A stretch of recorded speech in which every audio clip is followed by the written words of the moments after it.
మన పెద్దోళ్ళకి ప్రతి సంవత్సరం పెద్ద పండక్కి మాత్రం ఖచ్చితంగా కొత్త బట్టలు ఉండేవి. తర్వాత మనప్పుడు పెద్ద పండగతో పాటు దగ్గర దగ్గర ప్రతి పండక్కి కొత్త బట్టలు ఉండేవి. మనం కాస్త పెద్దయ్యేసరికి పండగ రోజుతో పని లేదు, ప్రతిరోజు పండగే అని పైసలున్నప్పుడల్లా బట్టలు కొనుక్కోవడమే. ఇక మన పిల్లలొచ్చేసరికి పండగ పబ్బం ఉందని కాదు, ప్రింట్ నచ్చిందనొకటి, పెయింట్ బాగుందనొకటి, పోచంపల్లొకటి, పెడనొకటి, పట్టునొకటి, పట్టు కాదనొకటి, ఇలా మామూలు రోజులకే 7 వారాల బట్టలుంటే ఇక పండగ రోజు పూట పూట ప్రత్యేకమే, 3 పూట్ల కొత్త బట్టలే.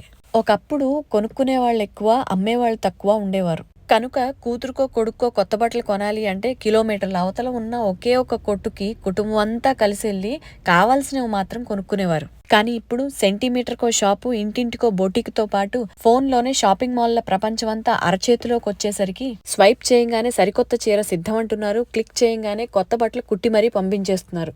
కాళ్లకు పని లేకుండా కళ్లతోనే సెలెక్ట్ చేసుకుని చేత్తో చిన్న మెసేజ్ చేసి షాపింగ్ చేసుకోగలిగే ఈ రోజుల్లో కొత్త బట్టల కోసం కబోర్డ్లు కూడా కొత్తవి కట్టించుకుంటున్నారంటే ఆశ్చర్యమే లేదు. సంపాదనతో సంబంధం లేకుండా కొత్త బట్టలు అనేవి కూరగాయల్లా కామన్ ఎప్పుడైపోయాయో కూడా తెలియలేదు. కొనేటప్పుడు కొన్నే కదా అనిపిస్తుంది, అవి కబోర్డ్లో సర్దేటప్పుడో సూట్ కేసులో సర్దేటప్పుడో అనిపిస్తుంది అమ్మో ఎన్నున్నాయో అని. ఇన్ని కబుర్లు చెప్తున్నా ఈ కొత్త బట్టల కనికట్టుకి నేను కూడా కట్టుబానిసనని చెప్పుకోవడానికి కొంచెం కూడా సిగ్గుపడట్లేదు.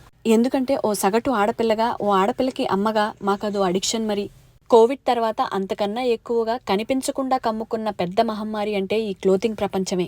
మందు సిగరెట్టు మాన్పించడానికి రీహాబిలిటేషన్ సెంటర్స్ ఉన్నట్టు ఆన్లైన్ క్లోతింగ్ అడిక్షన్కి కూడా రీహాబిలిటేషన్ సెంటర్స్ వస్తాయేమో ఎవరికి తెలుసు. అంతవరకు ఎప్పట్లా పెద్ద పండక్కి పొట్ట పగిలేలా సూట్ కేస్ ప్యాక్ చేసుకుని పిల్లలతో కలిసి పొంగల్ సెలబ్రేట్ చేసుకోవడానికి పల్లెటూరుకి వెళ్ళడానికి ప్రిపేర్ అయిపోయాం.